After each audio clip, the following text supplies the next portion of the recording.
دہشت گردی کے لیے مالی وسائل کی ترسیل پر نظر رکھنے والی عالمی تنظیم فائنینشل ایکشن ٹاسک فورس نے پاکستان کو ان ملکوں کی فہرست میں شامل کر دیا ہے جہاں دہشت گرد تنظیموں کو مالی معاونت فراہم کرنے کے ذرائع روکنے کے لیے کیے گئے اقدامات ناکافی ہیں۔ پاکستانی دفتر خارجہ نے اس بات کی تصدیق کی ہے اور کہا ہے کہ اس بارے میں اگلے لائحہ عمل پر بات چیت کی جا رہی ہے۔ FATF کی جانب سے اردو VOA کو بتایا گیا ہے کہ پاکستان کے حوالے سے کسی بھی حتمی فیصلے کا باضابطہ اعلان جمعے کو اس اجلاس کے ختم ہونے کے بعد ہی کیا جائے گا۔ ہمارے ساتھ اس وقت موجود ہیں سینئر صحافی خالد حمید فاروقی، جو FATF کے اس اجلاس کی کوریج کے لیے پیرس میں موجود تھے، جس میں ان کے مطابق پاکستان کو گرے لسٹ میں شامل کرنے کا فیصلہ کیا گیا۔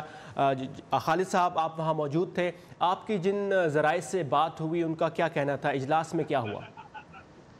دیکھیں، ایک تو یہ جو بلڈنگ ہے FATF کی، یہ آف لیمٹ ہوتی ہے، وہاں کوئی نہیں جا سکتا، لیکن دور سے بیٹھ کے جو کچھ مشاہدہ کیا گیا ہے اس کی روشنی میں اور جو کچھ میرے پاس اطلاعات آئیں، کل یہ میں نے سب سے پہلے بریک کی تھی یہ نیوز، اور اس میں پاکستان کو انہوں نے گرے لسٹ میں ڈالا ہے۔ اس کی وجہ یہ ہے کہ جو اقدامات پاکستان سے کرنے کے لیے کہا گیا تھا، اور یہ صرف فیبرری 2018 میں نہیں کہا گیا تھا بلکہ اس سے قبل بھی کہا جاتا رہا ہے، اس پر پاکستان نے پوری طرح سے عمل نہیں کیا، اور وہ اقدامات جو پاکستان نے کیے اور پچھلے مہینے بینکاک کی میٹنگ میں ان اقدامات کی فائل کو پیش کیا۔ پاکستان کے 5 اداروں نے یہ فائل تیار کی تھی، جس میں فائنینشیل مانیٹرنگ یونٹ تھا، نیکٹا تھا، منسٹری آف انفارمیشن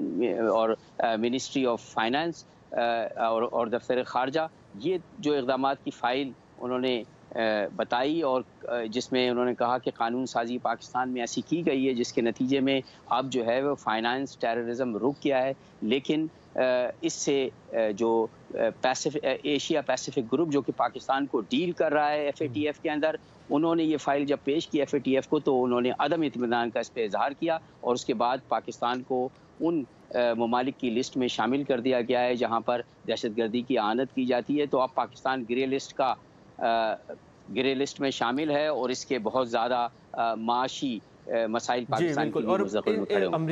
امریکہ، برطانیہ، جرمنی اور فرانس کے علاوہ کن ملکوں نے اس کی حمایت کی؟ یہ دیکھیں، یہ ایک طرح سے یونانیمس فیصلہ ہے، ایک متفقہ فیصلہ ہے۔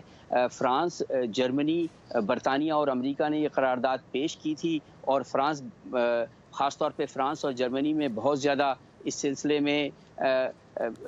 تشویش پائی جاتی تھی کہ پاکستان میں اس پر مثبت اور مؤثر اقدامات نہیں کیے جا رہے دہشت گردی کو روکنے کے لیے۔ تو اس کے ساتھ ہی جو نیدرلینڈ ہے، بیلجیم ہے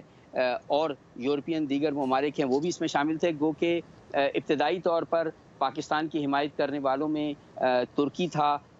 سعودی عرب تھا اور چائنا تھا، لیکن کسی بھی ملک کی حمایت کرنے کے لیے اور کسی بھی قرارداد کو روکنے کے لیے کم از کم 4 ممالک کی حمایت چاہیے ہوتی ہے۔ وہ 4 ممالک کی حمایت پاکستان کو شروع سے حاصل نہیں تھی، اس کے بعد چائنا، سعودی عرب نے بھی جو ہے وہ بیک اپ کر لیا، وہ اپنا فیس سیو کرنا چاہتے۔ جی، خالد حمید فاروقی، آپ ہمارے ساتھ ہیں نیدرلینڈ سے، آپ کے وقت کا بہت شکریہ، تھینک یو۔